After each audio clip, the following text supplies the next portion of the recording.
change it. All right. Hello, hello. Oh. Hello.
Any other use of this telecast, or any pictures, descriptions, or accounts of the game without Cactus Media X or Arizona Cactus Football League's consent is prohibited. Welcome back to another show. I'm your host, Matt Archer, the commissioner of the AzCFL, and my co-host along with me, James Bush. Welcome, James. Appreciate it, man. Thank you. Another week, man. Yeah. We're ready to roll. Yeah. See if we can follow up last week's show. We'll see. I know there was a lot of hurt feelings last week, but there might be some more today. You never know. Yeah, we'll see. Thank you for joining, guys. Those of you that are tuning in, share, like, comment, get this out there. Let's try to make this a bigger show every week to week. Got some big things coming up over the next few weeks, and obviously this weekend. And I hate saying the word so we'll get right into it. How was your week, James? Good, man. Busy. Been doing a lot for the league, trying to get ready for the remaining weeks. Yeah. And then work being busy too. I mean, work on top of this. So yeah, I should say this on top of work. Yeah, no, definitely. Got some interesting things happening this week. So rosters are locked in pretty much. Actually, I shouldn't say locked in. We have locked the registration, so no more new players being added. There are some free agents still floating around out there, so I think that's kind of the loopholes. If they're registered and they're not assigned to a team, they may still be able to be put on a roster if there's space. We'll definitely have to check their eligibility for those playoff contingent teams. Yep. But we got some games coming up this weekend at Cortez, Sunny Slope, and Prescott High School, I think. Yep. So sure do. Dive right into it. I just worked all week, and I'm ready to have my weekend. Yeah, be good to just be able to kind of relax a little bit, watch some football. How's the weather? Is it supposed to be super hot? No, it's supposed to be in the low 90s. A little bit tomorrow. cooler, okay. Some clouds here and there. We'll have some water out there. I do know that the concession guys are bringing some, I think one of them was talking about bringing ribs and something. Okay, I'd heard. Chicken or, something along those lines. Heard some rumblings about that last week. I know they had the links and stuff like that are good. I've been hearing that for weeks, but we'll figure it out. As long as they don't run out of food, that's really all I'm really more concerned about for our fans. Very true. We did get the internet finally figured out at Cortez. We were talking about that earlier, so I know I've been grilling you a little bit for it. Before I say we're good to go, as if anybody pays attention to any of our channels, we did do a little test from the actual box of me and Donovan standing there. So we did go live from the computer that is going to be used tomorrow. So we should be good to go. But as you know, it's always a game time decision. Very true. Very, very true. But shout out to Jesse and JR for holding it down, being super troopers, still doing their jobs and fulfilling their commitments, even though it's not going live till the next day. But I'm really hoping that this week is the week that we turn this whole thing around and we start getting these games live when we're supposed to. Hey, looking forward to it. I know, sometimes everybody can't make it over there to see it that day, so it's good to, see that. So tickets are on sale. Those of you guys that are asking, they went on last night, so please get those purchased. We are going to continue to do the credit card at the gate for the people that don't know about the tickets. Please try to push people to use the Ticket Leap. We're tracking ticket sales so we can work on our marketing plans and stuff moving into next year. So if anybody wants to know why we want you to do that, that's why. So hopefully that answers some questions. So let's get right into it. Who's our first matchup we got this week? First matchup, well.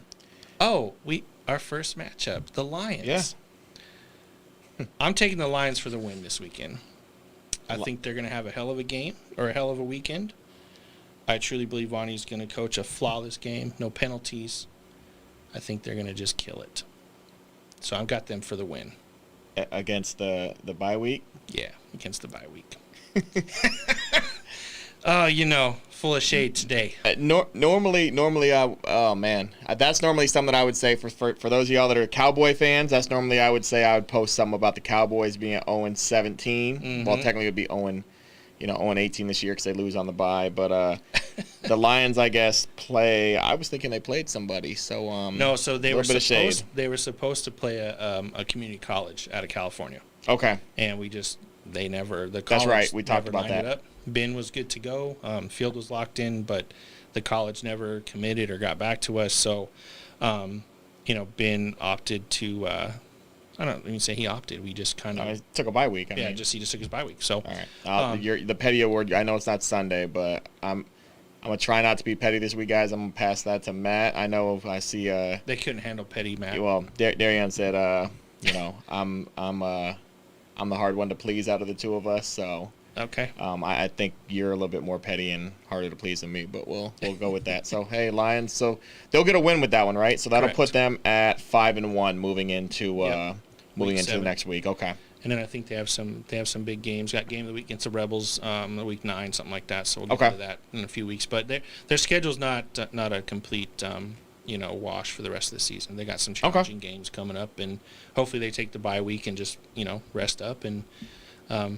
Rosters are at the gate, so if those guys want to come check the games out tomorrow, they're more than welcome to come check the games out. Yeah. Shout out to my man Vonnie. Hopefully he shows up, just to give me ridicule. So, but anyways, all right. So Lions for the win. All right, we'll go with that. Cool. First matchup we actually really have is the Titans versus the Headhunters. Okay. So.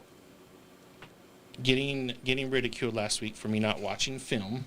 I actually went and watched not every play of every game, but I tried to watch a little bit of each team on the list this week to try to get some talking points and go from there. So, who do you have? I'll go with you first. So, when you're thinking about that team, both teams for that matter, both coming off of, I believe they both took a loss. The Titans lost to the Scorpions before the bye week, giving the Scorpions their first win. Then obviously you have the Headhunters. I believe they were coming off a loss as well. Trying to recall back from previous weeks, but I've smoked cigars and drank and slept since then. So I apologize. True, I've been enjoying a whole bunch of Crown Apple. So oh, you bastard! Yeah. You didn't bring any into the studio. I see you got the Coke over there. I've been there's a little bit of Crown in the Coke too. So you got to get smart. Got to get smart. Oh, okay. All right, I've been out of the game a while, so got to get smart with things. I get pulled over, hey, it is what it is. That's right. Yeah, the Headhunters lost to the Lions the previous week. Okay, that's right. Oh yeah, the Lions home game, correct. So I think honestly with this one, I figure the Titans they're coming in off a bye, or excuse me, both teams are coming in off a bye.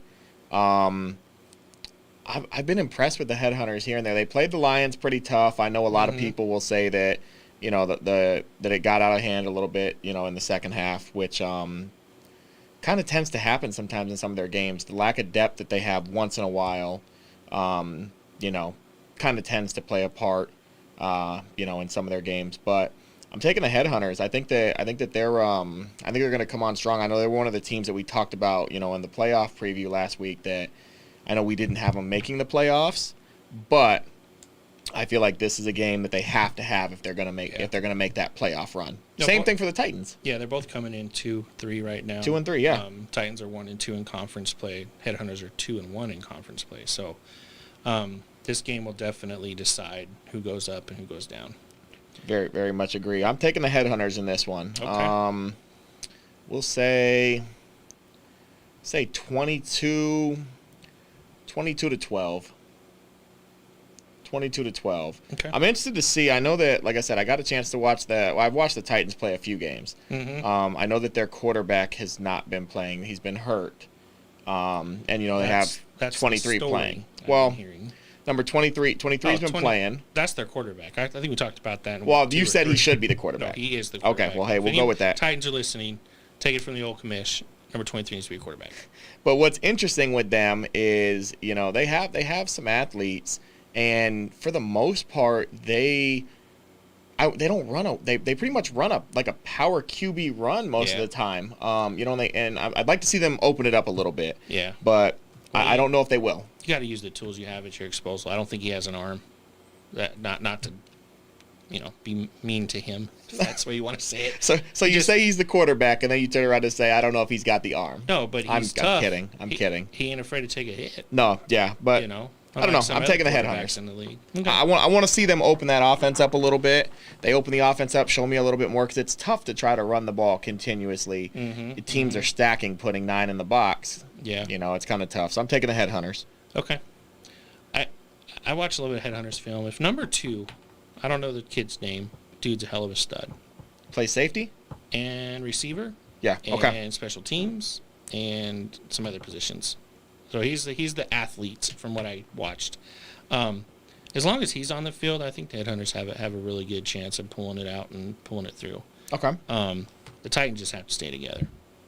I've been preaching that for them for the whole year. Just stay a team, be a team. Just don't go into every game, expecting just to win because you're there. You got to play for it. You got to win for it. The Headhunters always started out slow, as I've been saying. Now they're pushing forward. Yeah. They're starting to really come together. I think I watching agree. their games. I think they've settled down some of the sideline BS that they've been dealing with. So, but yeah, I think number 2 is going to be the deal breaker for them. If he's in the game this weekend, I almost guarantee the win. If he's not, it's going to be a tough game. The other but one, I still though, got him winning. The other one that always stands out to me is number 13, Lucky. He's always making plays as well. Who's the one guy with the long hair? Is that Lucky? I think he's a fullback. No, that's not Lucky, but I know who you're talking about. That dude's I believe he man. also plays linebacker, if I'm not mistaken, as well. He plays both sides of the ball, but I think he's either Lucky's a huge playmaker for them. I think whether or not, I think 2 definitely is a player as well. So good player. So be interesting to see. So who are you taking? You got the Headhunters. I'm right there with you. I think 22-6. Okay, so you only give them one score. Okay. Yeah, I think the Titans will get lucky. There'll be a mistake made somewhere, just like the Headhunters have done in every game. They've missed a tackle. They've dropped the ball. Something's happened to give the other team the upper hand. So, but yeah, I think overall the Headhunters 22-6. Okay. I like that. So both have the Headhunters winning that. Both have the Headhunters. Good luck to both those teams tomorrow. I do not know which field you play at, but I'm sure we'll see you guys. I believe they're at Cortez. I believe that's a 10 o'clock game at Cortez. I think the Phantoms have 10 o'clock tomorrow. Yeah, Phantoms are at Sunny Slope they're tomorrow. Sunny Slope. Yep, okay. I get to. Yep, that's the another one we'll talk about. So, yep. Cool. All right. Next matchup. The Demons versus the Tigers. Both teams are 1-4. Demons are 0-2 in their conference, and the Tigers are 1-3 in their conference. Okay, so 2 1-4 teams. Okay. This is a crossover game, so this conference play doesn't come into effect here, other than just win-loss record. But yeah, I'm not really sure what to say. And yeah. I'm not trying to be disrespectful. I haven't really seen anything that's like, wow. I mean, I have seen wow, but not in a good way. I was going to say, I'm like, I don't know if that's the good wow. Trying to get the schools down there and stuff. There's one school district open, and I think everybody's using them. So just trying to get a hold of those people and work through that. And plus, I've been super busy this week. So that's kind of my goal, is to get hopefully at least 1-2 games down there. Are we talking about in Tucson? Yeah. Okay. Yeah. So I'm leading into Demons players. You guys that aren't traveling, you're not doing your team any favors. We talk about it every single week. When they travel well, they do great. Mm-hmm. When they don't travel well, they don't do great. This weekend, however, I think if they show up with 11 guys, they beat the Tigers. I do. There's too many inconsistencies on the Tigers. Yeah. They just can't. I mean, they're sloppy, and yeah. They got to put it all together. I'm interested to see how they come back on a bye week. That's the problem that's where I get so frustrated, is because they have talented players. They do. They just add another coach. I think they got 7 or 8 coaches now, and I'm like, if y'all can't figure this out with a stable of coaches and a full roster, I don't know if anybody can. At this point, anyways, Well, so let me ask you a question on that, and I mean not just for this team, but just in general. I mean, yeah, you have the coaches, but I mean the coaches put in something and the players don't. Either is it something where now it's, I mean, I guess that'll, we'll kind of see, the time will tell, but is it something where the coaches aren't implementing something that works for that team? Because obviously, I mean, we've seen they have some athletes. Mm-hmm. Is it a coaching thing? Is it the players not executing? I mean, what? To me, just in my experience of running businesses and now the football, like, to me, the football team's a business, right? You got the owner who's the coach owner. You got the coaches who are the managers. You got the captains who are the supervisors, and you got the players who are employees. So when the employees / the players don't have any structure and things aren't working, they'll take it upon themselves to try to fix whatever the situation is. Okay, very true. So it kind of starts at the top. If the top's not jiving with the bottom's going to try to do its own thing. And I think what happens is, because they have a few, probably 10 to 15 talented players, they all try to take it into their own hands. And I think that's where the confusion and the breakdown is coming from with that specific team. Is there's a lot of I don't want to say wannabe chiefs, but there's a lot of individuals in some aspects. So all right, makes sense. You know what I mean? And they haven't bought into the system either. Makes sense. From a perspective of a fan just watching the game. Now, obviously, if you get to know those players and coach more, it might be a completely different story. Gotcha. Makes sense. Okay. Yeah. I was just curious because, I mean, like I said, you figure some of these teams you're only looking at, you're lucky if you have 2 or 3 coaches sometimes on the sidelines. And then you have a team where, I didn't know they had that many coaches, but, you think about. I don't know the talent of the coaches either. I mean, they're just true. I mean, you put a name on a roster as a coach, somebody, I mean. Well, yeah, touche. Touche. What do you think, though? What do you think? What do you got? Even though the Demons are going to come with probably half or 2/3 of their roster, I think they'll be more structured, more disciplined, and more hungry for the win. Okay. I think they're still, even though they're not doing the top level we think they should be, I think they're still trying to get that playoff spot. Okay. Yeah, this is a big, like I said, this is a big game. You figure both teams 1-4, take a loss, go to 1-5, or you're 2-4. I mean. Yeah. If whoever wins this game, you still have a fighting chance. It's a tough road. You're gonna have to almost win out. You have to go, 5-5. But yeah, if you lose this game, it's gonna be I don't want to say your playoff, days are done, but it's gonna be super hard. But I got the Demons at 18-6. 18-6. Okay. So I'm taking the Demons as well on a whim that I feel like they hopefully travel decent. Mm-hmm. I know that I mean, you figure they were 1-3. I think they took a loss last week. Don't recall. Yeah, I believe they did take a loss the week before the bye. And kind of, you figure a lot of these guys they already don't travel well. Yep. And as the season starts to go along, you potentially have less and less people that are going to potentially come for those games. Mm-hmm. I feel like if they even travel halfway decent, they should win the game. So I'll take the Demons as well. We'll say 12-6. Okay, so we're almost right around the same. I feel like there's I feel like it could even be maybe 18-6. I think maybe sounds about right. But we'll go 12-6 Demons. I could see the Demons getting a touchdown off of a defensive play too. They have some pretty solid defensive guys. They definitely, the defense is always solid. It's sometimes the offense that sputters for them, and the defense is on the field a lot for them sometimes. So yeah. So we both got the Demons. Okay. Cool. Next matchup, got the Outlaws Rebels. Very intriguing game.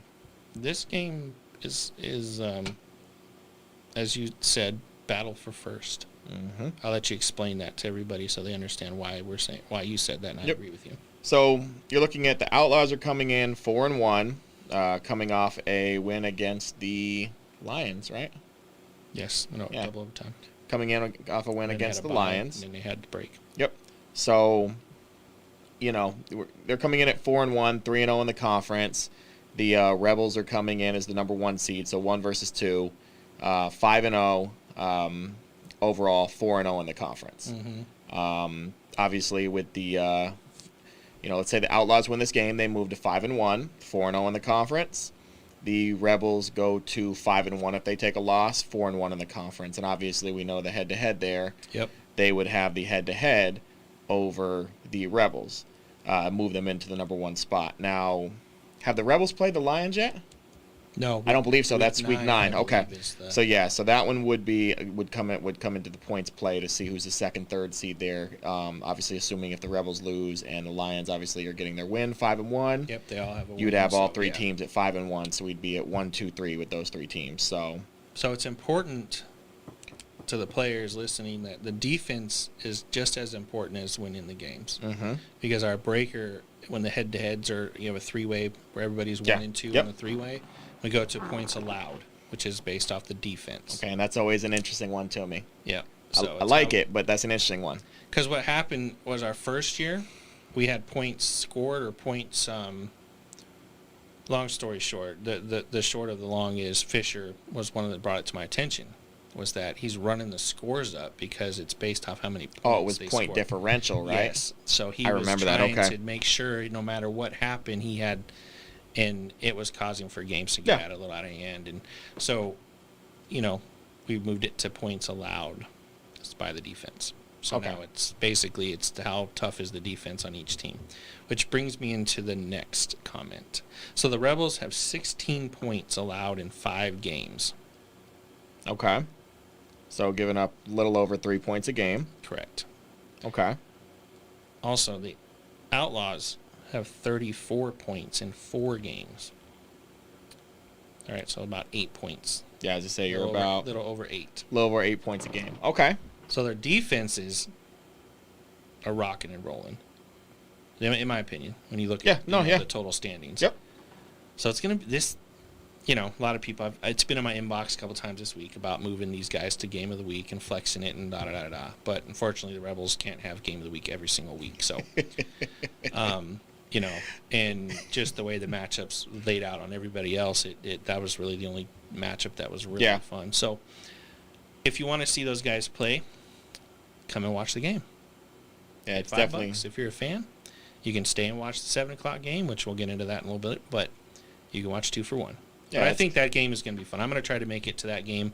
I feel like one of the worst parts of being a commissioner is I haven't got a chance to see the Outlaws play live at all this season, just because of the schedule, plus where they've been playing, where I've been. Yep. Just usually they're one of my funner teams to watch. I just like watching Polchin get pissed and start cussing people out on the sidelines. To be honest with you, I just love how he just gets so fired up. He does. Still got passion. Oh yeah, he's definitely not somebody to mess with. But this is a tough one for me, man. It's really a coin toss, in my opinion. If I had to go based off of just stats, strength of schedule, also. Well, who's the Outlaws' one loss? The Outlaws' one loss is what? The Silverbacks, right? Correct. Up in Prescott. I think that was what, a 2-point game? Yeah, it was 14-12 or 14-10. Yeah. Okay. Look, it was, we talked about that. We talked about why the Outlaws might have lost, what may have cost them that game. Yep. But I think the Outlaws pull the win out. I think the Rebels are going to come in a little cocky. They're coming off a big win. Okay. Humiliating the Spartans, making that offense look like trash. So I just think they're going to think that, for some reason, a lot of people are putting the Outlaws, at the bottom of the list on every conversation. I don't know why. Their records and stats don't show that they should be at the bottom. 4-1. They're number 2 right now, regardless of what somebody says. Yeah. So, but yeah, I got the Outlaws. Close game though. Okay. I'm gonna go 7-10 or 10-7 Outlaws. 10-7 Outlaws. I think the Outlaws win on a field goal from about 35, 40 yards out. Okay. Interesting. So I know a lot of the Rebel guys are in here. I'm curious on So I know we talked about the points, and I know we were kind of chatting about it before the show.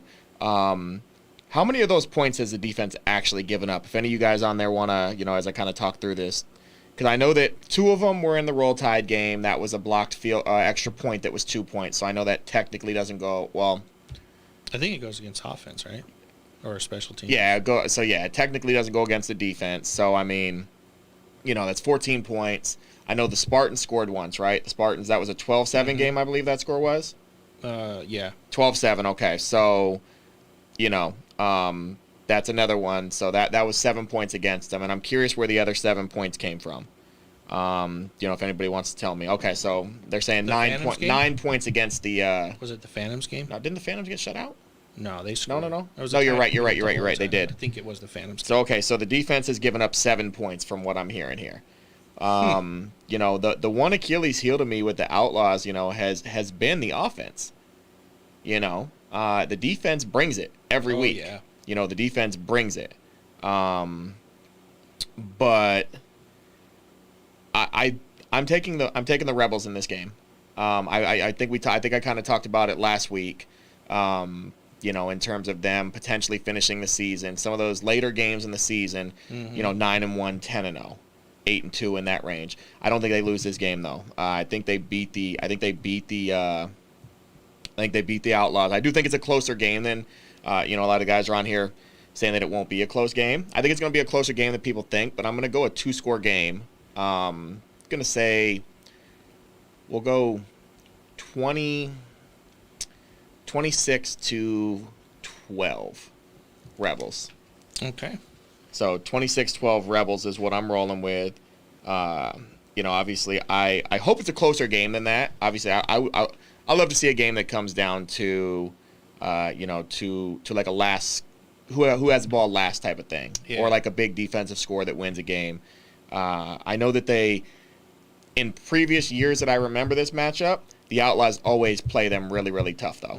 And somebody literally just Shane just said that literally as I was saying that. It's always a really good game, though. Yeah. But I just still am not convinced on the Outlaws offense. So I know that I want them to shut me up because I want to see that offense actually come in and do well. I just don't know if they get it done against the Rebels defense. It's been firing all cylinders. So I think that's going to be a great game. I'm upset I don't get to watch it. But you get to watch it on Huddle. I'll get to watch it on Huddle, but that's a game that, like I said, I think will be a great game to watch for anybody. Come out and check that game out. So yeah, it'll be a fun matchup for sure. Cool. So I still have, like I said, with that one, Rebels going to 6-0, Outlaws 4-2, drops them down to potentially the 3rd spot, depending on what happens in some of those other games. Yeah. Well, I mean, if the Lions lose this weekend, then that'll drop them down even further. So you'll be able to beat those other teams up. Okay. So. Cool. All right, next matchup. Killing me, man. Oh, Killing me. It is what it is. So what's the next matchup we got? Phantoms Hawks, I believe. We do. Yeah, Phantoms Hawks. This game actually is going to be very interesting. I got a chance to talk to both head coaches. Actually, not both head coaches. Let me sit back for this. It's about to be an interesting game. Hold on. Yeah. Go ahead. I got to talk to Coach Braybrooks of the Hawks, who is the head coach over there, and then also Derek, the officially now just the receivers coach. So I'll start with the Phantoms. Little Birdie told me that the Fisher is now running the offense, and it's his offense that's getting put in the games. So Fisher's running the offense Fisher's now. running the offense now. Okay. So, as everybody knows, I'm a big fan of Fisher. Okay. He's one of my dudes. I will say I do like seeing his offense. Okay. If I ever moved on to be a professional at the next level of any sort, Fisher's one guy on my list that I'm trying to bring with me. Okay. So I agree. I like that. You can say I'm biased. You can say whatever you want. I don't care. He's one of the best coaches in the league. Not so much, I think, because he's a mastermind, but he knows how to control an offense. He knows how to control players. He knows how to put it all together. Put it together. Okay. Use everybody's abilities when etc. So, so hopefully we'll see a lot more of AD. in the backfield, and Mr. Sparks. Well, Fisher likes to run the ball, right? Correct. I mean, don't get me wrong. It's a balance. I think I want to say. Oh, it's a balance, but probably 60-40, 65-35? Yeah. Okay. But now that he's calling the plays, I think it'll be interesting because I know that Derek usually leaned more towards the throwing side of things. Okay, this is true. So, but hopefully the Phantoms get their second string guys in too. That's another little birdie told me that they're hopefully to get in some of their backup guys during this game. So I don't know if that's an insult to the Hawks or if it's a compliment to the Phantoms starters. I can't wait to hear the rest of this. Go ahead. Because you said it's going to be I'm interested to hear the score on this, and I'm interested to hear who you have winning the game. Okay. Because you started out with, this is an interesting, intriguing, well, you didn't say intriguing, but this is an interesting game, an intriguing game. And so go ahead. It's going to be intriguing because I am not proven, or I haven't been shown, I don't believe that the Phantoms quarterback has got what it takes to run that team. Number 13, I think. Okay, I was going to say, so we're talking about 13 because I was going to say. The new quarterback they just brought in. Okay. Right before the season. So far, I mean, prove me wrong, but I don't think he's the glue that's holding it all together. The game I did watch at Yonker that weekend, it was a bad game for him. Okay. So hopefully, he can pull it together and shut me up. Is he playing quarterback or is Isaac playing quarterback? That I did not Isaac, hear from can you confirm for me? Yes, real Isaac, quick while you're. Let us know who it is. I doubt they will if they want to give us any secrets. I don't know, but I'm assuming it's still the number 13. Okay, so we'll say 13 until confirmed otherwise. Okay. But I do think they come in a little over cocky. Bunch of old guys had a bye week break. They're probably lackadaisical. They're underestimating the Hawks at every level. Every level. I think the Hawks have a really good chance. I see you over there. I see you. You're just waiting for the... A chance at what? Winning the game. A chance at winning the game. But I did talk to Bray Brooks.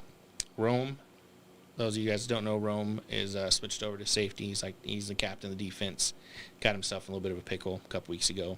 Got ejected from a game. So he's serving his 1-game suspension tomorrow. So I do not know who's filling his role, but I'm giving this game to the Hawks. Not by much.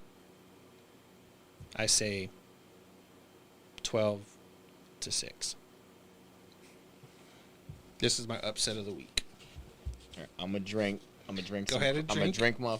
I know. Excuse my land. I'm drinking my fucking crown right now. I'm sorry. Excuse me. Hold on.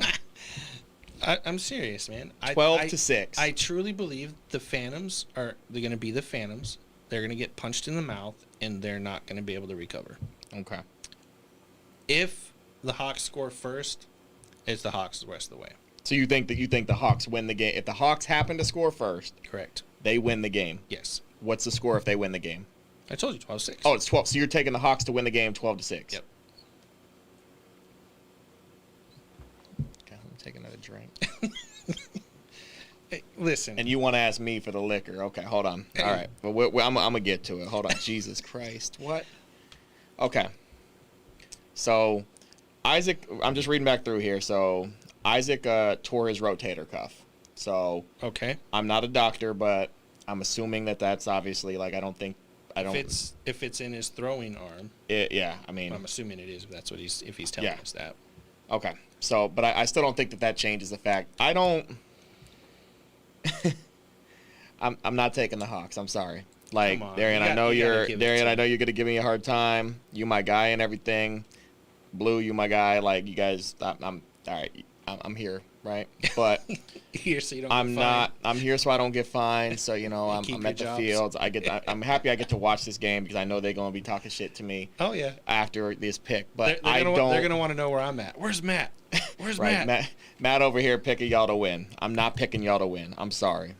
I'm not. Yeah, you are. Low key, you are. No, not even close. I think the Hawks are. This is a big game for them though because they're coming in at 2-3. The Phantoms are 3-2. Once again, this is another big game. 2-2 conference, both of them. Yeah, 2-2. But I don't think that the piece that I don't think the Hawks defense is solid. But if they're running the ball, I don't know I don't know about the Hawks' depth in terms of the defense. Like, I know that starting defense is solid, but with Rome not being there, I'm not sure. I think that's a pretty big hit for them. And I even asked. I asked who was filling, and he wouldn't tell me. He said, "Well, you figure, you got to wait and see." But I just don't see that. I don't see them. I feel like if it's a running ball kind of game, the Phantoms, that offensive line is going to have a good game. Yeah. A lot of the time we talk about the skill players, but I feel like the offensive line is going to be a big key in that game tomorrow. I don't think the Hawks defense is ready for AD though. The defensive line. Well, that's my point though. When that offensive line gets in there on that front seven and starts getting to the second level, and potentially those linemen aren't making a play on the defensive side, and now those linemen are able to get up combo block into the linebackers and some of these other guys. I'm interested to see if they can tackle AD, and the other running backs for that matter. Sparks and Sparks and I'm interested to see how that plays out, but I'm definitely not taking the Hawks in this game. I'm going with 30 to 12 Phantoms. No, Hawks, man. No, Hawks. 30 to 12. I just want to see Fisher's head explode when it comes out 12-6. Hawks. Let me tell you something right now. Listen, I'm always rooting for the underdogs. We'll chat after the show. We can definitely have a discussion after the show that involves some crowns, some cigars. We'll Darian, show me tomorrow that y'all D-line finna do work, and if y'all do, I will shout y'all out on next week's show. Okay, but until then, and if not, I'm gonna come on here and say I told you so. But no, in all seriousness, I think this is a 10:00 game tomorrow. Well, we know the Phantoms guys don't get out of bed till noon, so I don't think that. I think that they show up at 9:30 and I think they put it on them. Crusty tomorrow. eyes and hungover weed and all that shit. You think they still roll through the Hawks? Darian, we could chat afterward too, my guy. 30 to 12, disrespectful. We could chat afterward too. You my guy. So, we might be able to so we're split partake. on this one. Yes, we are definitely split on this one. All right. I'm appalled. He's got to.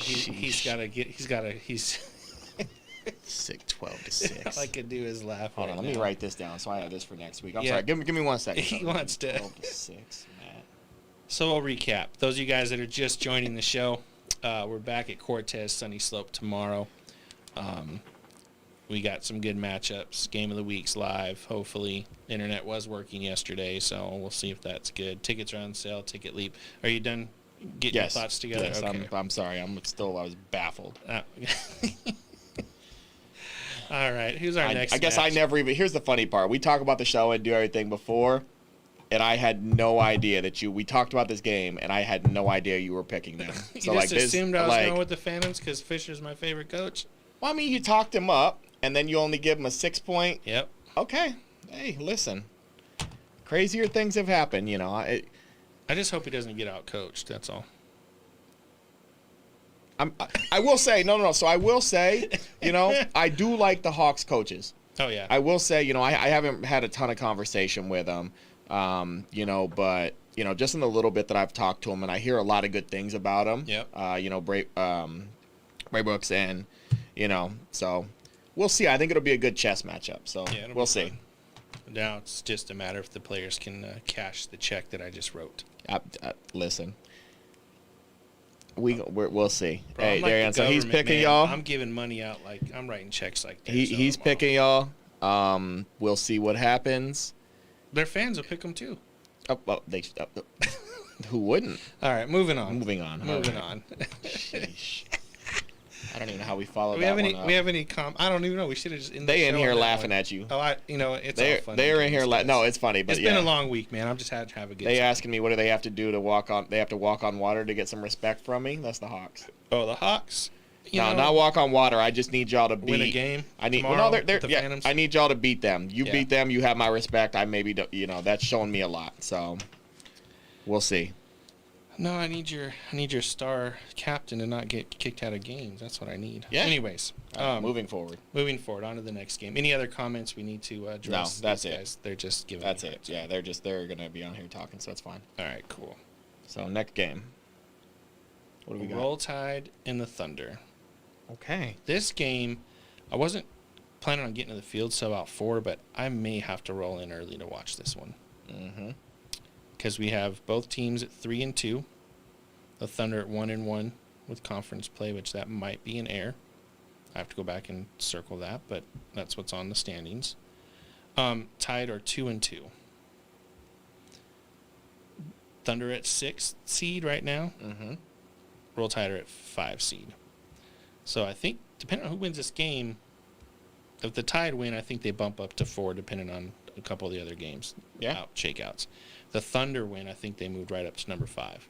And then Roll Tide dropped down to 6. Yeah, well, depending on how it plays out, the way it shoots out, if it works out the way that you said, you'd be because the Phantoms, if you have them losing, that would mean they would go to 3-3. Mm-hmm. So depending on how that shakes out, we'll see. But yeah, you'd have both. This is huge because I think that this is the game that we kind of talked about last week in our playoffs when we talked about some of those upcoming games coming on there. And Raph actually just said, so the conference record for the Thunder 1-1 is correct. Okay. So, this is a huge game, though. When you think about, we talked about that 5-6 seed. Yeah. Really just a 6 seed we were kind of talking about. But the Thunder is one of the teams that we left off of the playoffs. Mm-hmm. We had the Tide in there over the Thunder. Yep. So we'll find out tomorrow if we were on the right track. So that will tell a lot. This is another one for me, man. The Thunder from week to week, they still travel well. The Thunder travel better than the Demons. Obviously, they travel amazing. They travel amazing. I just don't know if I'm not sure what to expect from them. Their defense comes to play each week, but they're kind of like the Outlaws to me in that manner. When I think about the defense comes to play, the offense, I don't know what to expect from them. One week they're running the wing T to a perfection. The next week they're running the wing T and it's multiple fumbles. The next week they're splitting receivers out, Well, I think throwing the ball like. Being the commish, I have access to a lot of personnel on teams, and the Thunder, it's week to week because of their lineman situation. So With the Thunder? Yeah. Okay. So depending on who's available for the game or who's not hurt, that's true. Kind of how they're game planning moving into those games. And that's just kind of the only way I can really explain it to you, so it makes perfect sense. I mean, I guess, I mean, you're going to be based upon personnel. Yeah. I mean, that could be any team on any given day. You that's what that week of practice and leading up, that's what that's for. That's the one thing with the Thunder for me. Like, I like the Thunder. I think that they, it's a well-coached team, super respectful team. Anytime I've had conversation with some of the guys, I think Freddie and Vanessa have done a great job. I agree. The transition from last year with Warren, moving on to his college role and, losing Josh as the OC. They've done a great job, in my opinion, rebuilding, if that's what we want to call it. Yeah, no, definitely, because it could have gone the other way. Yeah, it could have just dismantled and been completely gone. So, and that's not to take any credit away from the Roll Tide either. This is where the secondary piece to me comes with the Roll Tide. I talk about it all the time. They live and die, obviously like a lot of the other teams, any team for that matter. They live and die by the quarterback play and the offensive line. So I talked to another birdie that landed on my shoulder. Curious, you got a bunch of birds, all right? Oh, yeah. Call me the bird man. Apparently, they're just throwing the athletes in at this point in the game. I mean, it really is. That's kind of what they have to do. I do know that the Tide signed 2 new running backs at the 11th hour last Friday. Right before the deadline, right? Yeah, I'd heard about that. I don't know who they are, but I've heard. I don't have any information on them. That's one of the birdies was boasting about these new running backs. I think Freddie and his defense is going to introduce those guys to the league. Okay. But this one's really a coin toss for me.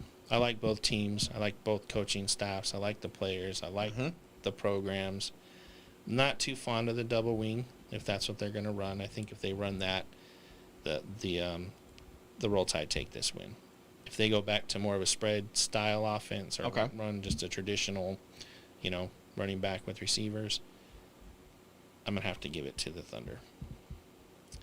So you're taking the Thunder. Thunder. Yep. 18-12. 18-12 Thunder. I don't think there's no Hail Marys in this game. I don't think they get lucky again on that one. Okay. So I know I've talked the Thunder up. Like I said, I enjoy watching them play. The Tide coming off a big win, over the on the last play of the game. Yep. In a Hail Mary. I didn't get to watch that whole game, in person, but it was a kind of the anybody same wants thing. to watch, play 144. It's the second to last play. Yes. So if the Tide's line holds up and provides Jake time, I think he gets those receivers going. Yep. I think they get that offense going. But we've kind of been saying that. I hate to say it, but I keep saying the same thing. I keep saying the line has to hold up for him and he can make plays. It's the receivers will make the plays. When Jake is scrambling is when shit just kind of falls apart. Yeah. Like he's just looking for anybody and whoever he can get it to, and most time they're not.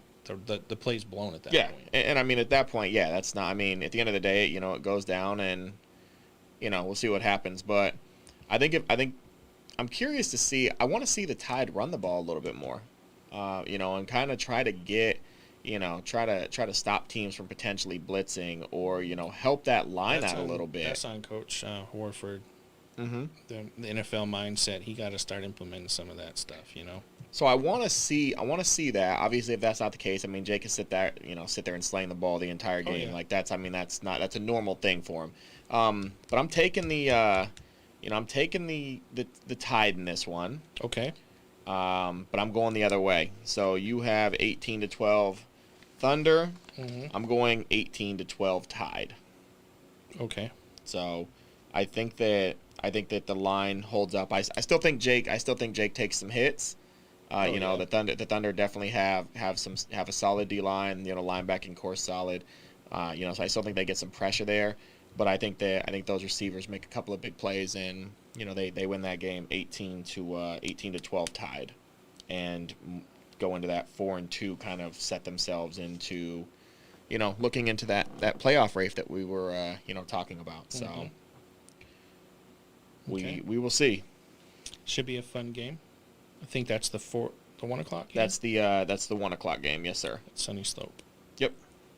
Cool. Be a fun time to watch those guys play. Yeah, definitely will be. Got some good games to watch tomorrow at Sunny Slope, so I'm looking forward to that. You know what I always get cracked up watching is that head coach from the Roll Tide comes out with his little vest on with all his little shit on there.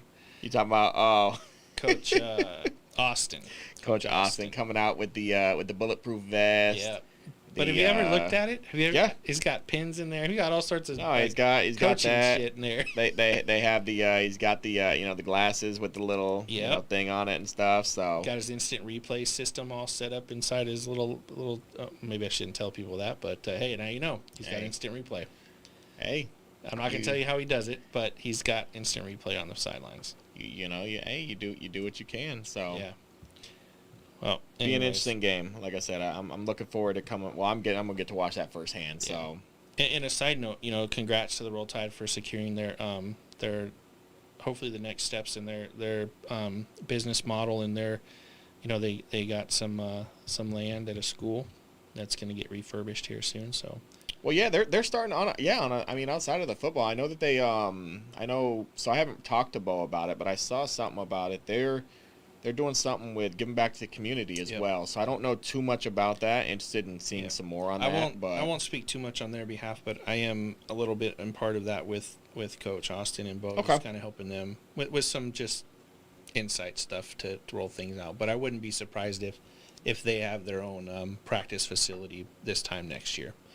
And I don't mean just a grass with lights. I'm talking a brand new turf field with state-of-the-art LED lights and all sorts of crazy stuff. So, Yeah, big shout-outs to them on that. Yeah. I'm interested to see. I know that they've been doing a lot. I think it comes back to a side tangent of the business side is if your teams really want to make this work and grow, the Thunder's a good example, the Roll Tide, the Rebels, the Outlaws, not the Spartans. Don't follow that business model. That shit's whack now. But, just there's some things out there that, if you players want to make your team successful, you have to deep dive into something other than just yourselves. But anyways, on a positive note, I'm looking forward to see that thing get developed and go from there.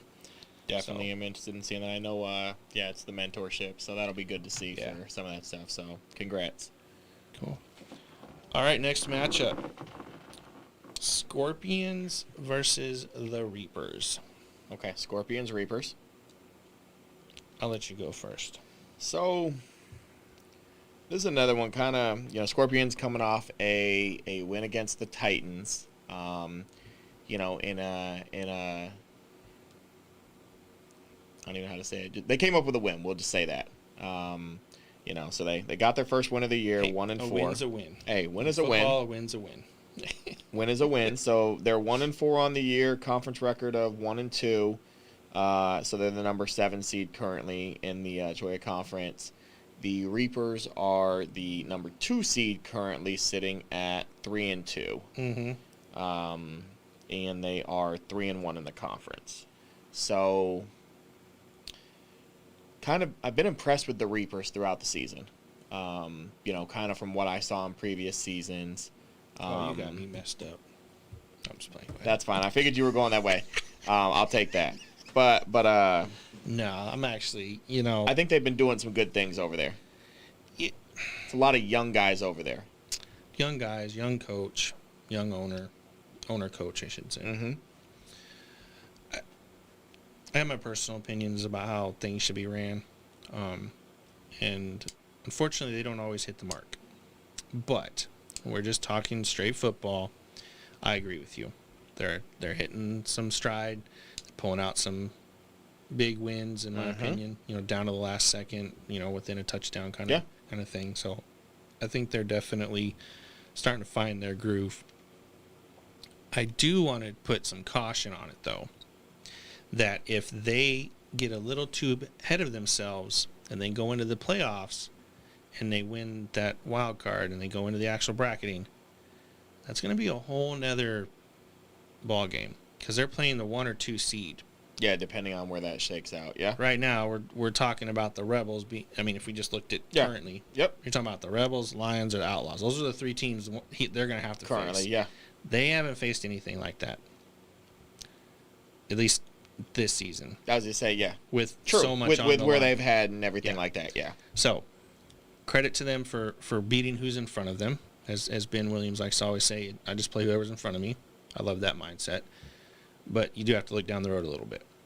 They have to be, they got week 7, 8, 9. That's when you have to start figuring out suspensions. You have to keep your mentally unstable players under control because they may be out the next game, which could be the game you need to win kind of thing. So, but yeah, I agree with you in the long run. That's my negative nanny on them. So the thing there, I don't know if I look forward though. Like, I've been that guy, you play who's in front of you. Mm-hmm. Like, I could care less who we play 4 weeks from now. We play who's in front of us. We game plan for that team. I get where you're going with it. Yep. Each win that comes, the more there's arrogant, more that goes the to more it. cocky, the more aggressive, like the more, we got this, and then they're going to get smacked in their mouth, and they're not going to know how to handle it. So let me ask you a question on so that. stay humble. That's what I was. Let me ask you a question on that, and then I'll come back to the game here. So, would you rather go into a, we'll use the Rebels as a team. Okay. Obviously, would you rather walk in, them, and then we'll use one of the teams that's, potentially finishes 5-5. Would you rather come in as a 10-0 type of thing, or would you rather just make it into the playoffs? Now, mind you, we're not talking matchups or anything. We're just talking about kind of what you were talking about with like keeping it stable and that type of stuff. Would you rather come in 10-0 or 5-5? still make the playoffs either way. But I'm just curious on your thoughts on what you if you were a coach on a team, what you would prefer to come in as. As cocky and arrogant as I am, the people that do know me, I'm still humble in aspects. So personally, I'd rather come in at 5-5. Okay. Because I understand what it feels like to lose to one of the 5 of these teams. When you come in 10-0, you don't know that feeling. Like, let's be honest, our players' mind is like their memory's so short, right? They're not thinking about the loss that happened last year. This season, they're 10-0. Yeah. They're undefeated. Nobody can beat them. Stampede, right? Like, you know what I'm saying? That's what they did to us our first year. They were undefeated when they played us, and we smacked the shit out of them. And they didn't know what to do. So my point is, if you come in 5-5, you've felt the loss, you've felt that challenge. You know, obviously there's a lot to play. Your 10-0 right. may have been within 1 point, like most of the Rebels games. Well, yeah, they're not out. Other than that Roll Tide game, they're playing tough teams and they're still winning. But, you know, but to me, I'd rather come in 5-5, knowing what it feels like to lose to somebody I have to possibly play, versus I beat them last time. They're no big deal. And they come in and just murder you. Gotcha, and that's kind of where I'm split on it. You know, the 5-5, you come in hungry. 10-0, yeah, you beat everybody in front of you, but all it takes is one game to potentially lose. And I mean, it's the same thing at 5-5 too, but I feel like it could go either way. And I was just curious, you know, what you feel on that. But to come back to that game, Reapers, Scorpions, I think the Reapers get the win. Okay. I don't think that. The tough part goes back to me for the Scorpions. Like, I love what they're doing over there. Mm-hmm. It comes back to, we've talked about it with the Demons, some of the, you know, the teams. The crazy part is, to me, the Scorpions don't travel. Like, they're right here local. Yep. And they were only playing, I want to say this past week when they beat the Titans, they had, I want to say maybe 18 guys, 19 guys. They got the job done. Yep. But that starts to wear Scorpions. and, you know, it starts to wear and tear. You know, a player gets hurt. You know, I know in the Scorpions game, they had a player get hurt. Somebody had to step up and go play offensive line that normally wasn't playing offensive line, right? Now you've got somebody going both ways that wouldn't have had, you know, there's a lot that goes into it. But I have the Reapers in that game against the Scorpions, taking the Reapers with a, curious if they try to somewhat run the score up like they did with the other game against the, was that, I think, the Tigers or the Titans that they ran it up. But we're going to go with, we'll say 40 to, damn. I'm not going 50. But we'll go 40. I'm going 40 to nothing. You got Convict U scoring 40 points. Oh, hold on now. I didn't say Convict U. Tyler, Hey, I didn't Tyler say that. did. Tyler did. Tyler had a shirt, though. Yeah, he's owning that. He claimed it. Hey, he listen, owned it. Did he copyright it? I think, and if he ain't, guess what I'm doing tonight? No, just, it's all fun and games. I think Andreas, their quarterback, hit it the best. Raph sends me screenshots and I saw it. So, but anyways, 40 to nothing Reapers. Wow, Reapers. See, you're being a little more nice there. I got the Reapers winning. Okay, but I think it's going to be 24-6. 24-6. Okay. Yep. I think that Dre and those guys, they pull off a good one. What I really want to know is if my man Wes is playing. I think he wears number 0. He's been out. He's been like the heart and soul of that defense for the last 3 years or 2 years they've been around. And I think he was injured, but I haven't seen him. So if there's any Scorpions watching, you know, please let me know if Wes is going to be in that game or not. He's still active on the roster, so I don't know if he's out injured reserve or injured or what. But the last game I did see them at, he was not suited out. So hopefully he's back in that. I think if Wes is in the game, that adds a whole nother dynamic of a captain on the field. I don't think Tyler's offense does as great as you said they will. So you said 24-6? Yep, 24-6 Reapers. Okay. So we both were there. We just think the scores are going to be a little bit different. So okay. I think it comes down to a couple key players on the Scorpions. I think if J-Day doesn't have to play both ways, just plays defensive end, I think he'll have a good game.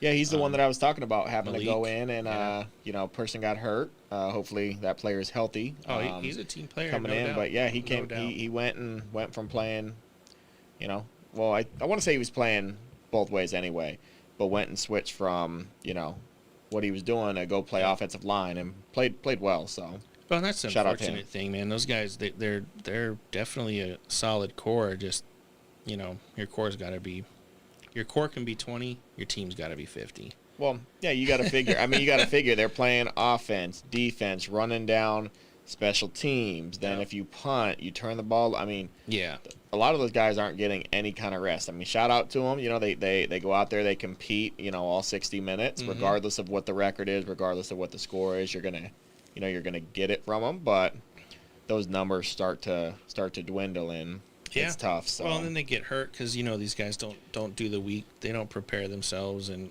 they're weekend warriors, and at some point that stuff's not gonna work anymore. Very as true. The season keeps going on. So yeah, the hits keep they add up. So yeah. Well, we got the Reapers for the win on that one. Next matchup: Owls versus the Silverbacks in Prescott. In Prescott, okay. In Prescott. Is it Prescott or Prescott? I'm from the West Coast. Scott. Prescott. Okay. I'm sure I'll get corrected if there's any guys watching. But Prescott Valley, Prescott, Chino Valley, I don't know. Okay. They play at Prescott High School. Prescott High School, all right. Nice field, though. I was watching some film, man. Super nice. It's definitely a good one. It's turf, right? Yeah. Yeah, super nice. I think this is the second football season. I think they played on it right before COVID. The high school did, and then the Silverbacks were on there with their DFL season last year. Then COVID hit, and I think they played on it their high school. This is the second year. I think it's really nice. I mean, I love it. It's got a blue end zone, which is pretty cool. I think that's the one I saw. But yeah, no, I'm impressed with that team. A lot of DFL teams when they come to the CFL, they get a lot of slack and people talking trash and different caliber of players. But I mean, so far. I mean, they're smacking people. They beat the Outlaws. I mean, that not to say they're going to win the ship, but we still got to get to the playoffs. But my point is, I didn't expect them to do this well. Hey, you play who's in front of you. We talked about it before. I think we were just talking about it.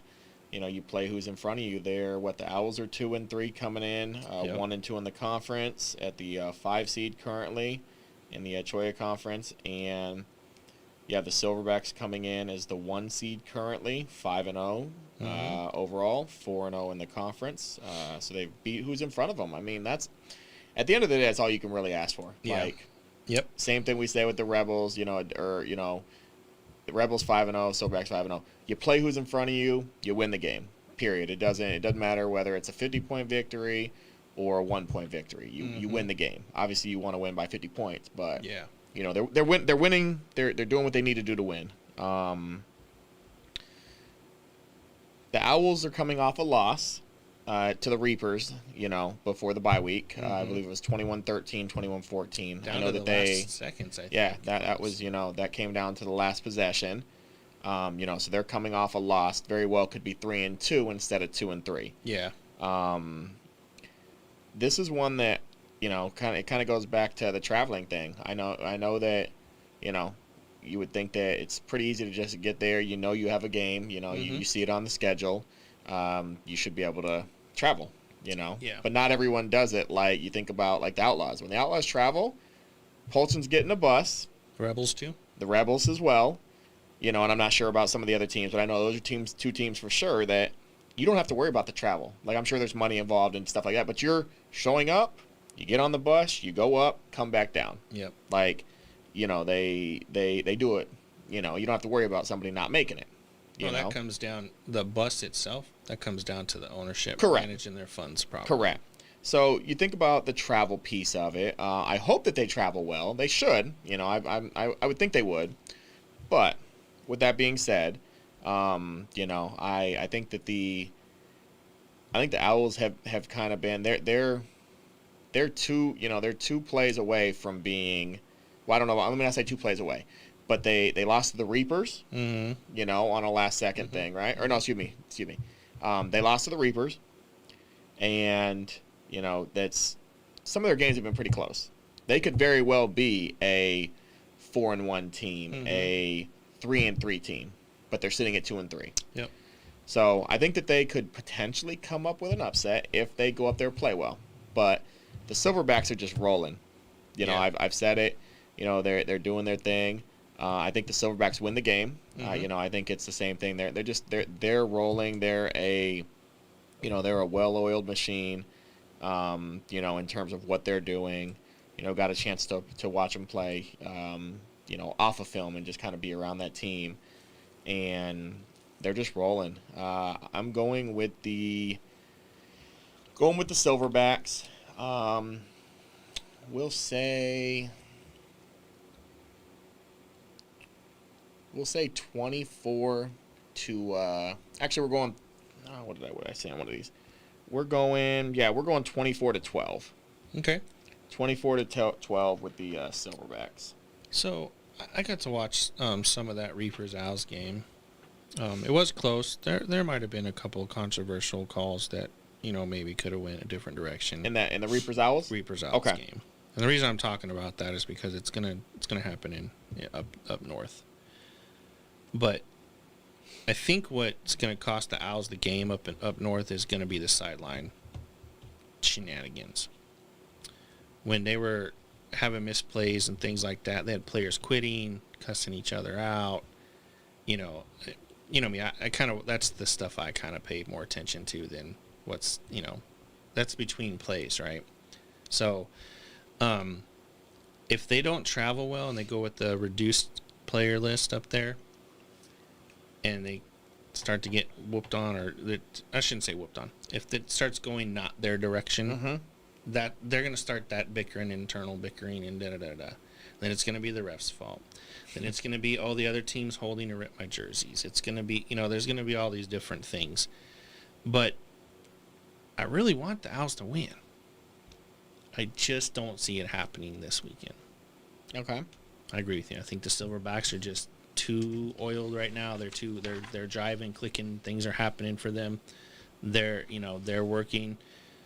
I just don't see it happening for the Owls away, and hopefully they travel. If they do, their odds are better. But if they go with the half staff, and you know what I mean, I just don't see it. I don't see them pull it out.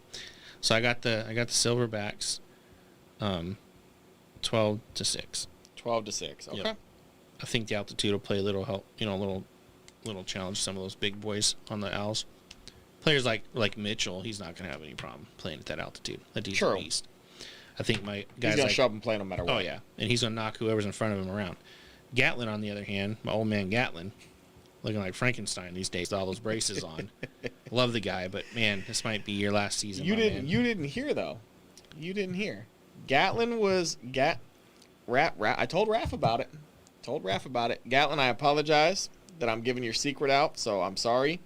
You didn't hear that he was healed by the medical. Oh, jeez, the medical healer. No, we're not going to get into the. No. So listen, we're going to talk about it for just a second.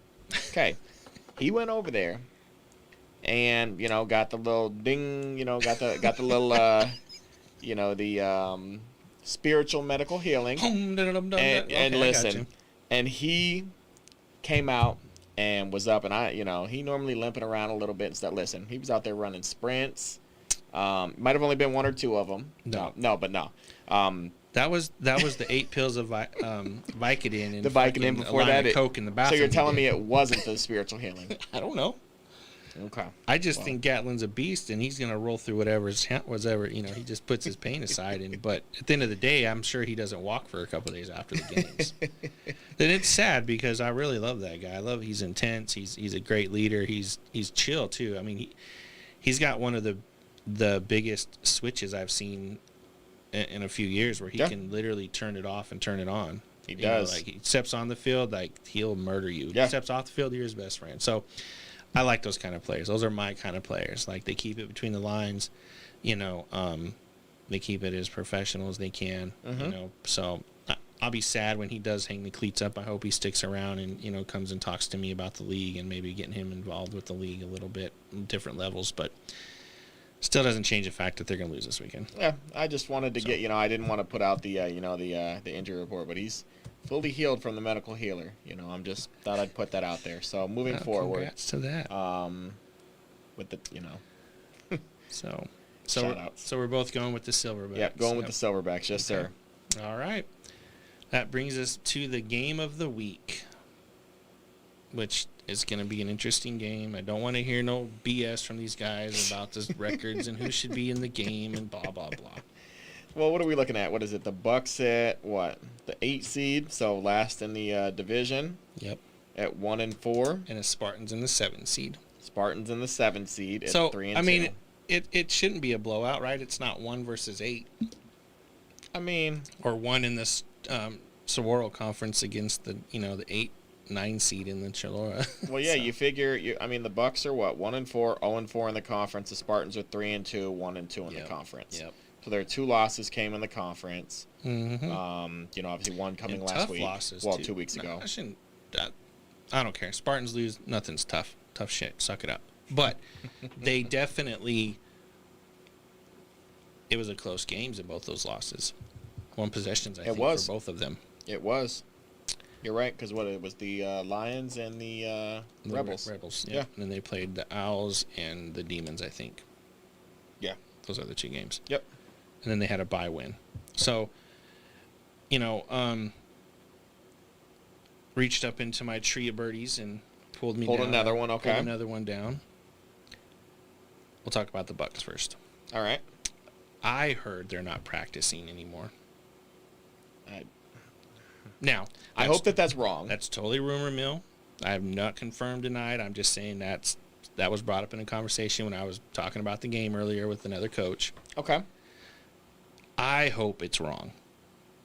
I do not want to see the Bucks throw in the towel. I don't care about the record. I think Rico and some of those players, they can pull this off. So hold on, real quick. Come back to that real quick. I'm sorry. I don't mean to stop you. Keep that train of thought.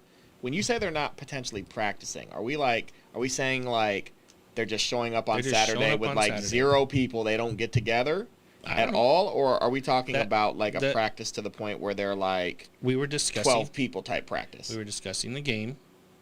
The birdie told me that he was told that they are not practicing anymore. So I took that as they're on here saying they practice. That's all perfect. cap. Okay. Okay. Hey, they practice. Like I said, it was told to me by a 4th hand. So I'm just. So it's like a game of telephone. Yeah. Okay. But my point is, I hope that's not true. Like I hope they're practicing. I hope they're still trying to win these games. The only reason I say that is because I think about you could win out and still be 6-4. Well, I just think about it, and the only reason I question that and you go in at freaking the 5th, 6th, or 3 or 4. Like, you could still win the ship. Like, it's not done. It's not over. But if they're not practicing, it is. Well, the only reason I question it is because I think about the guys that are on that team. Now, mind you, I don't know everybody on that team. But you have guys like Rico. You have guys like Carl. Yeah. The running back. I always space his name. Shane's one of them. Shane Patterson. Well, there's another one. Well, you got Cino. You got, I think it's Brian Conley over there as well. Yeah. So I just think about some of the guys that... They call him... I don't want to fuck it up and say Booger. That's not it. The running back. He's got a nickname. Brian, you're talking about, number 6. Oh. I call him... That dude's a beat. He just like Sparks and a few other dudes. He's an animal. But I just think about the guys that are on that team, and there's a lot of younger guys too there. I don't know the whole team, but I just think about some of those guys, and I just find it hard to hear that they wouldn't be practicing. Like those guys, I feel like aren't letting that fly. Like you're not. Yeah, and that's why I said I didn't. Booby. There you go. Yeah. I don't know why I couldn't think of that. I didn't put any weight on it. I just thought it was odd. Appreciate that, fellas. Yeah, I don't want them not to practice. I really want the Bucks to come in. I mean, they wrote a lot of checks in the off season that I'm still waiting to see if it clears the bank. True. I'm still waiting for Rico to shut me up in humiliated defense. And I think tomorrow night will be the night. I think Rico shreds the shit out of that Spartan secondary. All right, hold on, let me take another drink. As much shit as we give Lorenz, he made those DBs and that safety look horrible 2 weeks ago. Bad. He was dropping NFL dimes into those dudes' hands, and I was just amazed. So back to my Bucks. Okay, sorry, I just wanted to go ahead. I think Rico is a leader. Guys, for some reason, I haven't got to experience him more than 10 minutes at a time throughout the last few years, but I know he's a leader in a sense where he can get people to do things when he needs them to do it. Hey, that's something in my book. Hey, you get it done right now, Rico. I need you to get your team's ass in gear. This is it. This is do or die week. I think if you guys don't win tomorrow, you don't win. You got to win out. Well, you figure if they lose tomorrow, they're 1-5. Yeah. And the best, they'll end up, it will be 5-5. And I guarantee they have one win because they have a bye week in week 9. So they'll at least get one win out of the next 5 games. Yeah. So that being said, right, they have to win those 4 games legitimately. And in order to be contingent for the playoff. True, because I don't think a team gets in 5-5 in the Saguaro. It's going to come down 6-4 head-to-head points. That's going to be the 4, 5, 6. So basically, if they don't win this game, they're not mathematically eliminated, but I think their team morale and the odds of them getting in are almost slim to none. Okay, and I'm sure we got some math guys and someone like John Polchin who will break down the he does it every year. He comes up and tells me, but I want them to win. You just want a team to win just to get the win to, see what it's feels like to be back on top and continue to roll through the teams. And they don't have an easy schedule either. I think that bye week in week 9 is it's all conference play, I think, after this. I may be wrong. I'll have to go back and look at the schedule, but I thought I looked at it where it was basically a conference game. So that's the Bucks. Okay. So that's the Bucks. Spartans now. Spartans. Not impressed. Haven't been impressed with them for 3 years, but to say the least. Here we go. I had another birdie reach out to me. Their quarterback situation has been very interesting this season. And we'll spend some more time on this game more than any because it's game of the week and it's a big matchup and a lot of people are going to be tuning in to watch it. So we'll give you guys your money's worth. Myself included. Yourself included. The quarterback situation is super interesting with that team because it seems like we can't ever have a quarterback that's healthy or makes it 2 weeks in a row. True, you're not wrong. So, if you look at their track record this season, they started out with Daniel, who was probably arguably one of the best in the league at that time. And got hurt. Decided to sit out week 2 before he went off to camp. Side note, congratulations to Daniel Smith for getting the starting position. Yeah, I heard about that. We are headed to Omaha, Nebraska in June.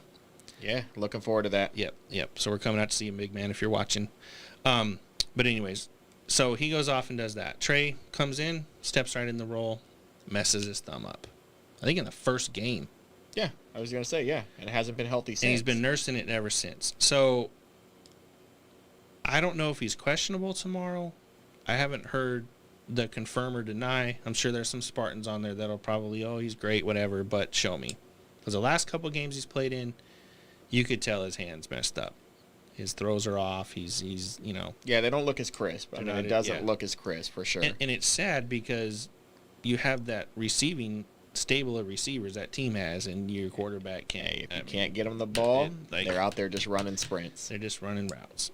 So my question to you is, who's next? So let's hypothetically say Trey's out tomorrow.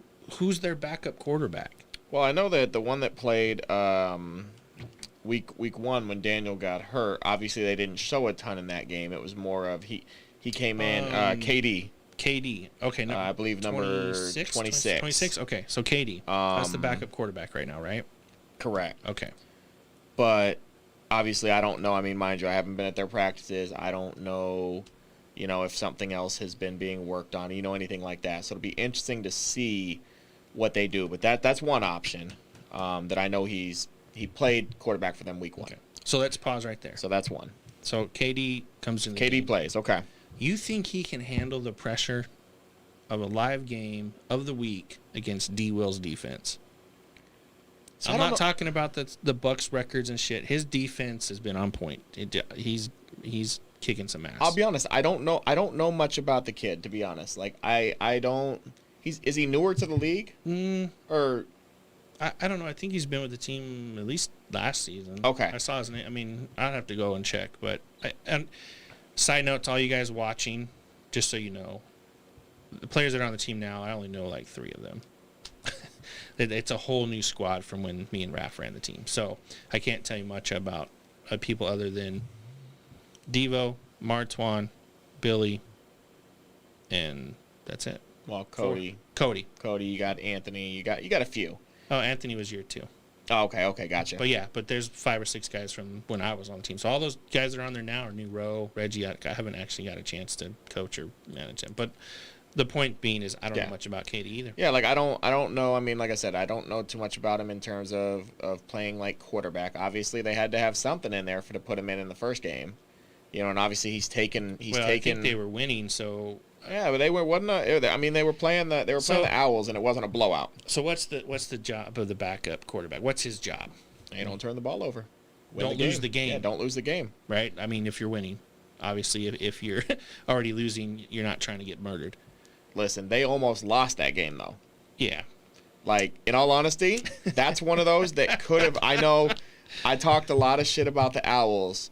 That game, I think I picked that to be 50-6 or something the crazy. Came out swinging, and I was shocked too. But they were one play potentially from winning that game. Yeah, you know, I think it was 12-6. You know, but Katie came in, he did what he needed to do, clock management. Yeah. You know, he didn't turn the ball. Well, a couple bad snaps here or there, you know, different things, but they didn't lose the game. Yeah, at the end of the day, they came out with a win. Yep. He was a backup quarterback. You know, he did what he needed to do. With that being said, I don't know.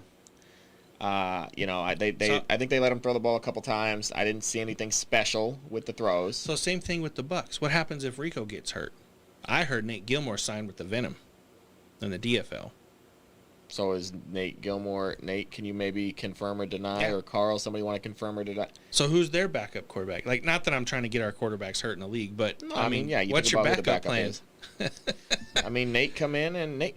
Here's the thing: a lot of people give Nate. A lot of people. No, he garbage. Listen, a lot of people. Listen, he could throw the ball. He could throw the ball a little bit though. Listen, he could throw the ball a little bit. Yeah, a few inches. He doesn't have an arm. Okay. All right. We'll leave. He maybe was good 20 years ago. Well, I'm not saying he's gonna come in there and throw the ball. He's not Brett Favre throwing the ball 80 yards. Yeah, but when you're when you're back up to Rico, listen, he can throw the ball better than some of the quarterbacks that are potentially out there. Okay, I'm not gonna let you sit here and disrespect my guy like that. Listen, I'm not saying that he might not be able to throw for the next 3 weeks after that. Okay, the truth comes out. But now, he can. But listen, he can get the job done in one game if he needed to. So he can manage the clock. He could manage the clock. He could make some throws. All right, I'll meet you. He can throw the ball if he needed to. No, I'm not chilling. No, we're not chilling on Nate. I'm trying to give Nate the benefit of the doubt here. Matt's saying that he's brittle.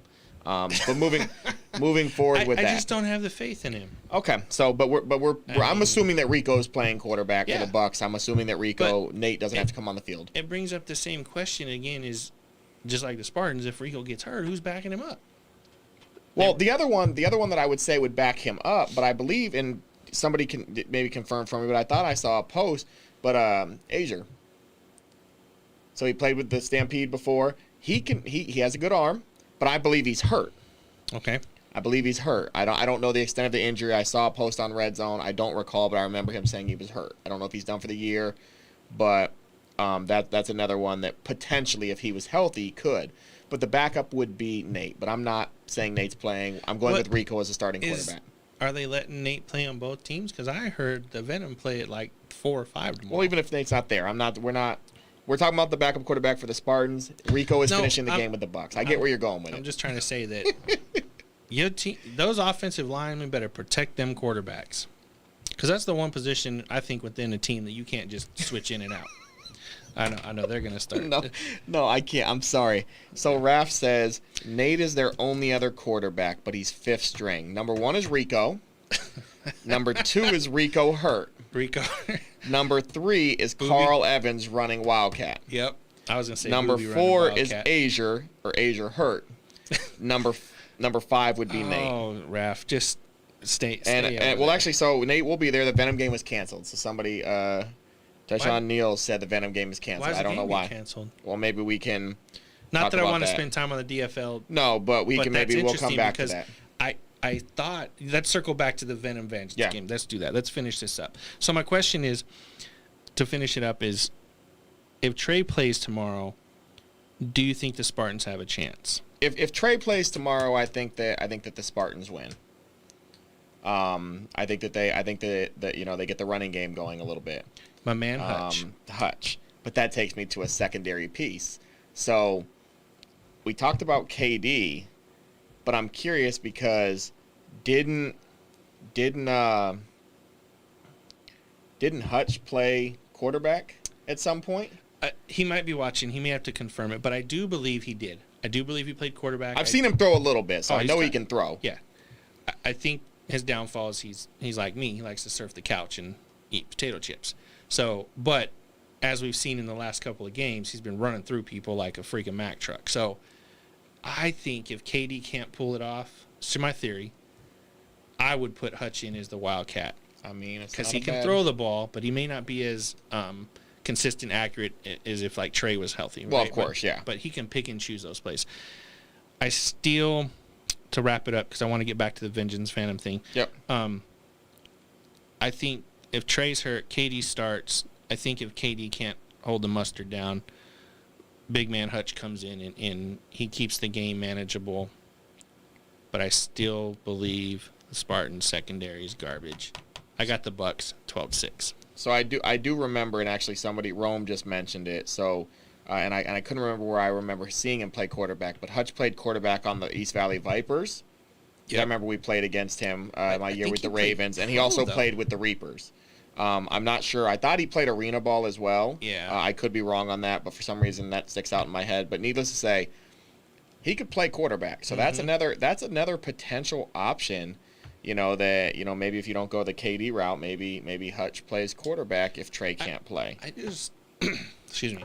I don't think KD can handle the pressure. That's the part that, like I said, I don't know much about him, so I'm not going to say he can or can't. But high prima donna receiving core that they're not afraid to tell you when you're messing up, especially Billy Sewing.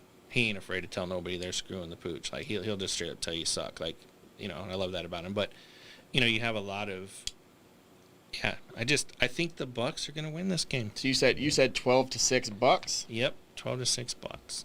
So 12-6 Bucks. I think they score on a run play though. I think Hutch or Key, however you say his name, I think one of those two guys punches it in for the Spartans one score. Cody Barber's out. He went off to camp. Okay. So I don't know who I saw a kicker get added the week after 2 weeks now, almost 2 weeks ago.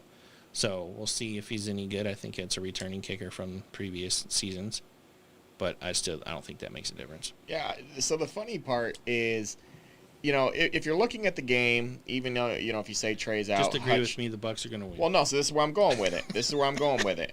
So Spartans dropped. I feel like honestly though this could be a do or die win for the Spartans too. Yeah. Let me not say do or die because I don't know what the rest of their schedule looks like. It's but tough. Looking at it, it's tough. They've only played 2 or 3 conference games, so you have the rest of your conference games.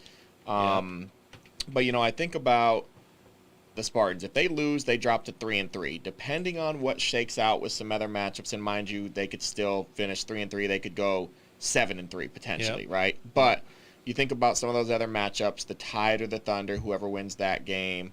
You think about the Phantoms Hawks game. So there's some of those where those standings could jumble a little bit. I think that the Bucks come out and actually get the win.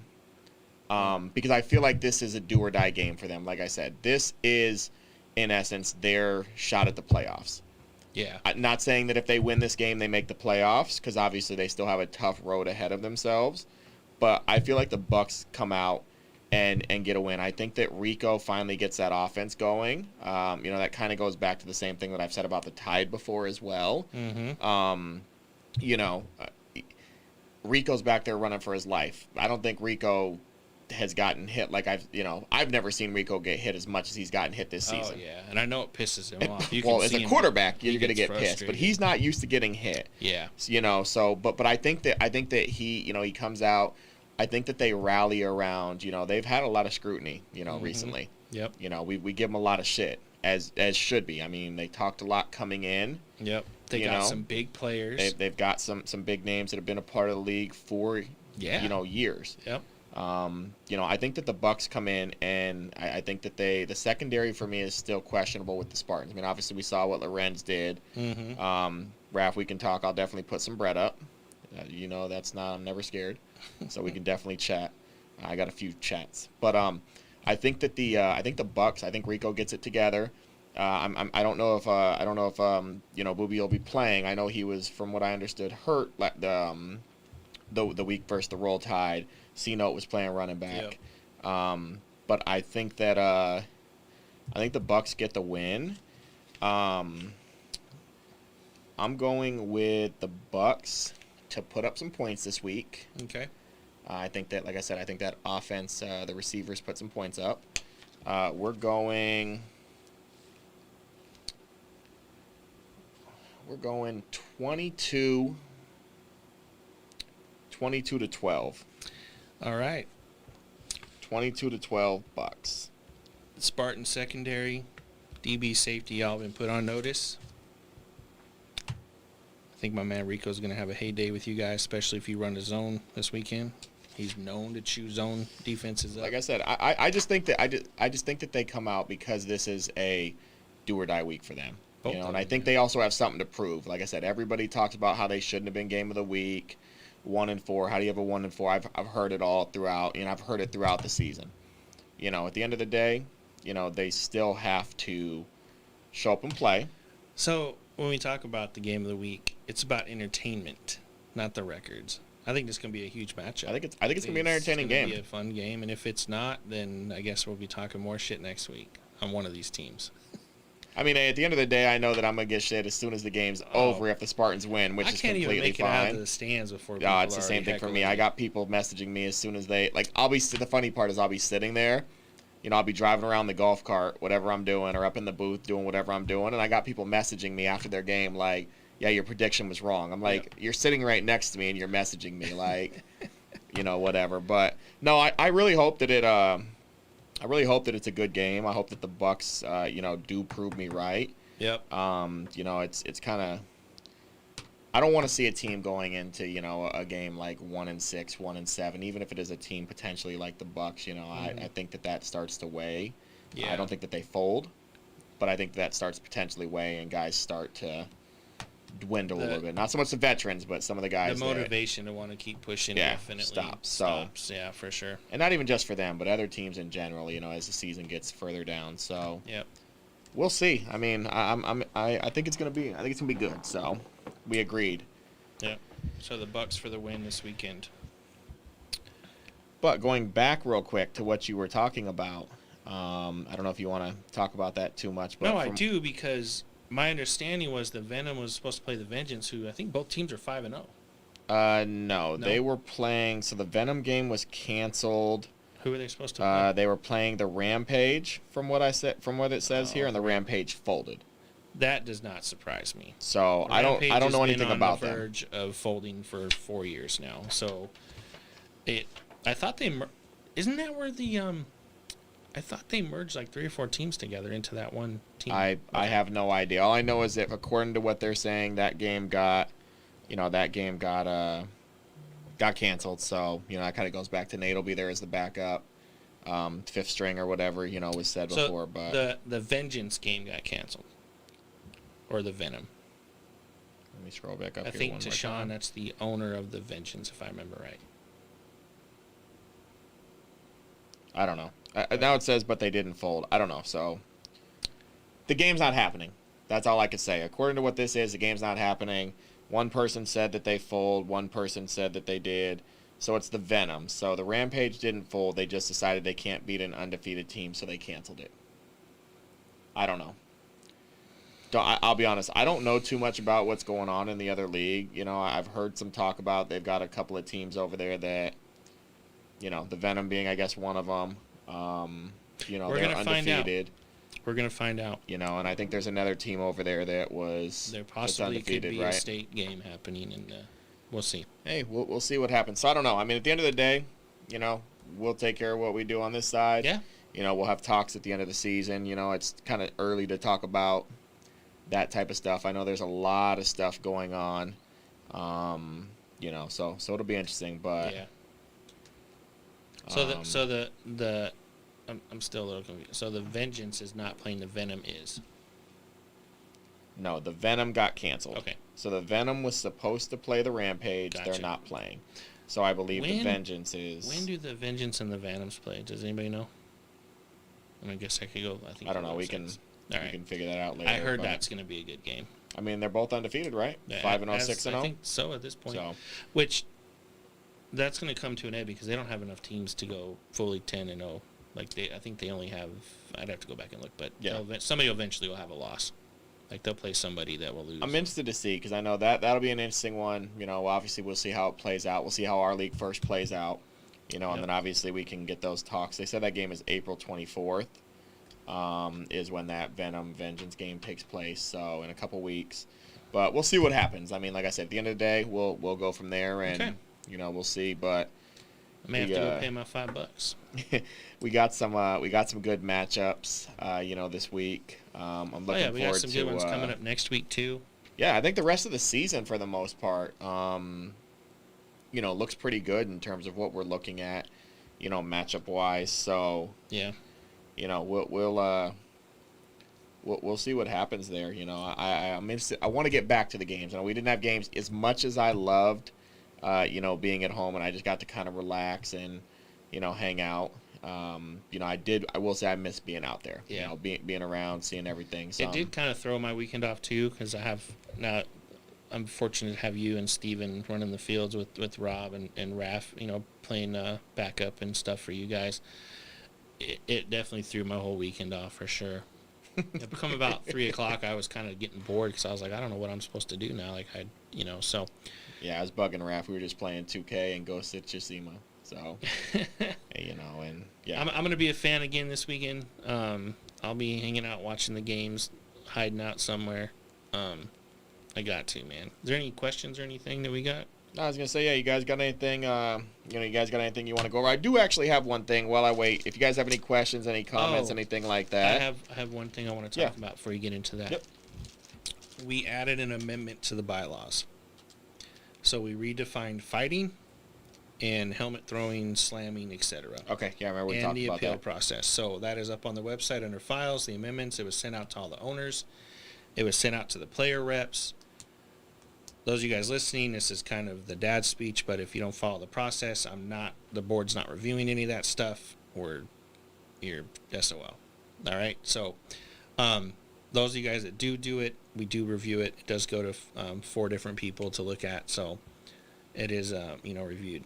If for some reason, I'm just leave it at that. So if you want to know what those are fully defined at and your owner or coach hasn't told you, it's on AzCFL.com under files.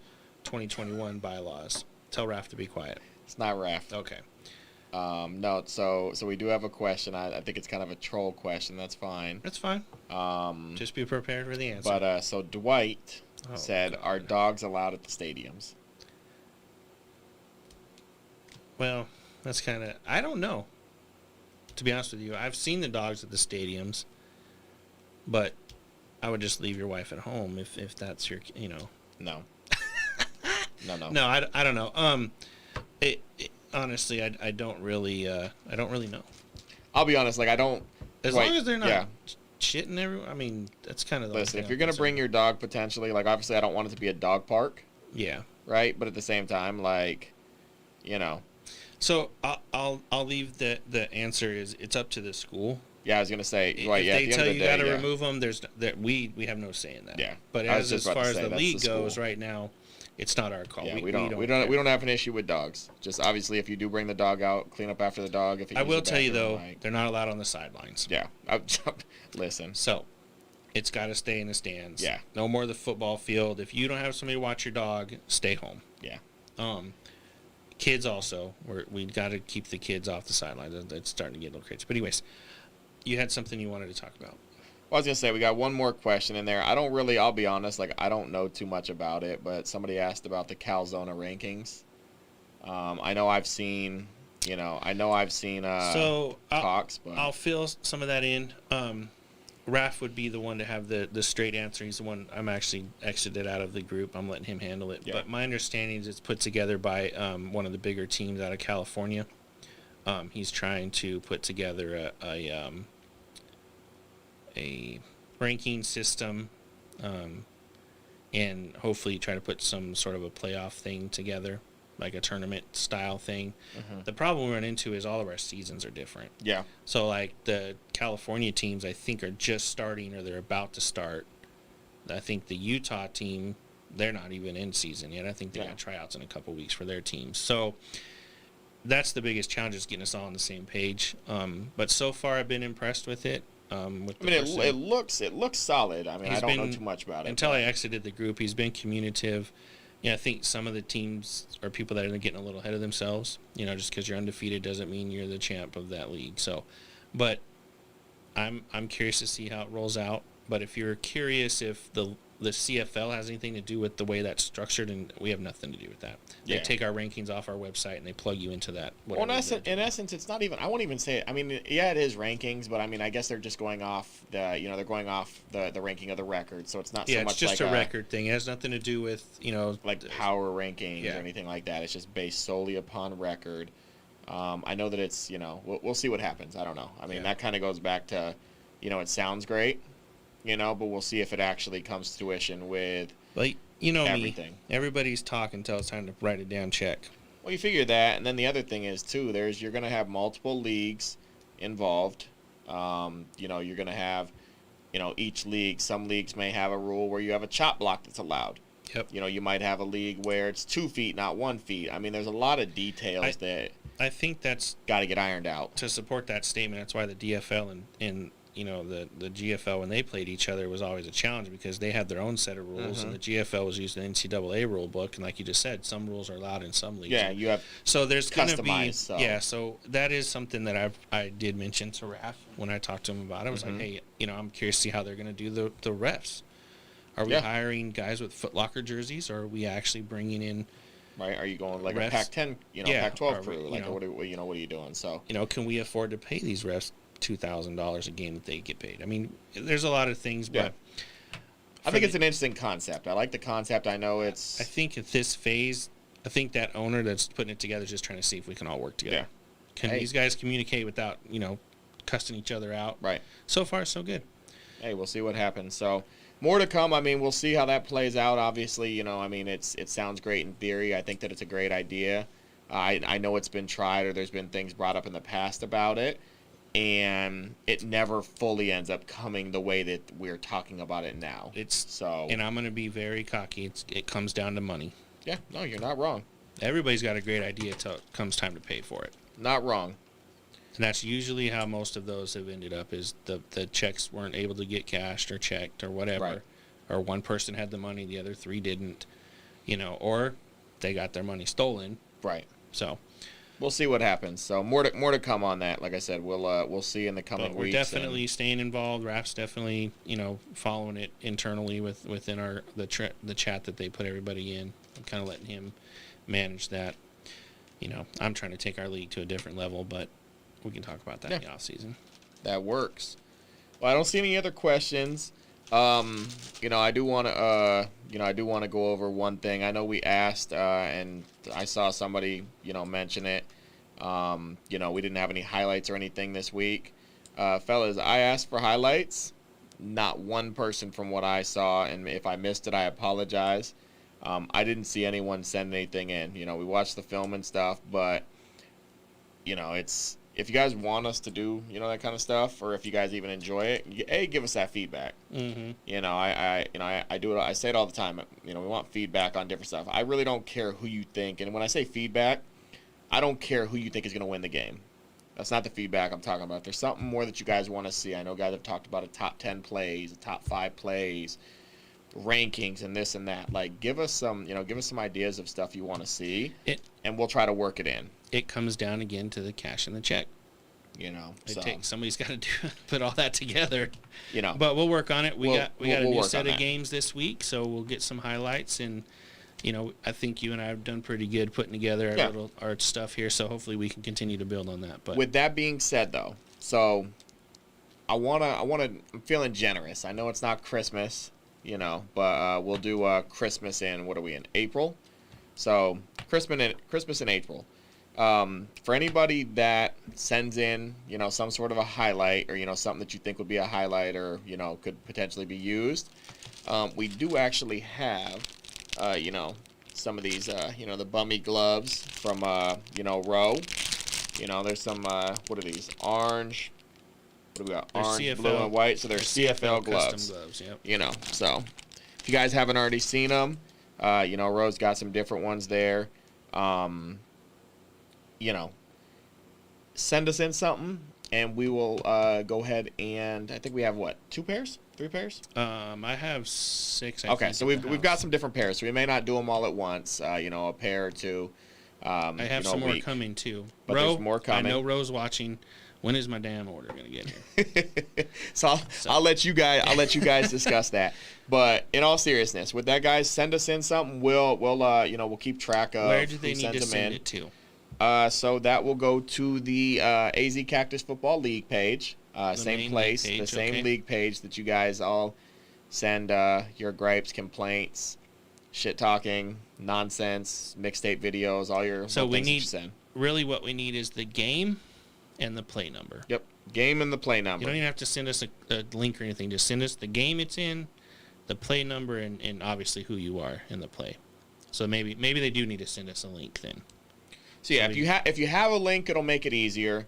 If you don't have a link, that's completely fine. Just send the play number. We can go take a look. I mean, it's easy enough to get, but just send that out, and we'll work on getting that all together, and then we can raffle this off. We'll figure out whether we do a randomizer, write them down. We'll see how many we get. Yep. And we'll give away a free pair of gloves. So, and we'll work on maybe doing that depending on how many we get.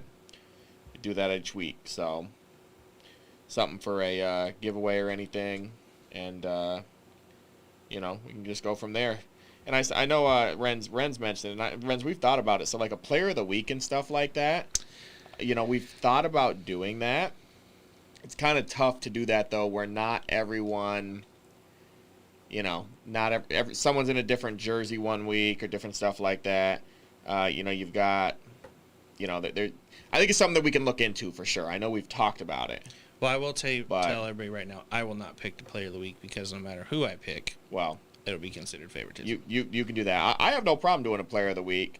Cool. Just it's we'll work some of that stuff in. I appreciate you nominating yourself. Yeah, we'll work some of that in, or if there's something where kind of goes back to the plays, if there's someone that you guys think should be nominated for it, put it out there. We'll take a look, and I'm not saying I don't send me, a 2-paragraph, entrance exam type of questionnaire type of thing, but no, in all seriousness, like send something like that. We'll take a look. And, we can kind of go from there. I know some of the previous leagues have done that, and I thought it was pretty cool, to do. So we can definitely look into that, and see what we can potentially do on there. So we'll see. Cool. But other than that, man, I don't see anything else on here. You got anything else? No. Closing? Bring your IDs. If you're not on your roster, Please. You're not getting in the game. The rosters have been finalized and sent out to the field. So if you try to show up and you are not on a roster, please head over to the fan gate. Yeah, I was actually going to bring that up. So, yeah, make sure. So I have the rosters, obviously, for Sunny Slope. Steve will have them for Cortez. We're doing no more write-ins on there. So every single week this season, I've had to write somebody in multiple times. And the owners have been notified. So if you guys show up and your owner didn't get you on there, if you're not on that roster that I have, you are not getting in for free as a player. You will walk back up and, you will end up paying or you won't come in. Simple as that. So just want to make sure that that's out there if there's something like that. But for Sunny Slope, same thing as always, fellas. If you guys are coming to that game, we won't open the field for that 10 o'clock game till about 8:45. I'll try to get you guys in there as soon as possible, but 8:45 is probably what we're looking at. Cortez, I'm not sure exactly how they've been doing it, but I think it's probably around the same. And, other than that, fellas, hey, be safe, man. Get there safe, and we'll look forward to some good football tomorrow. So, awesome. signing off. You guys have a good one. We'll see you guys tomorrow.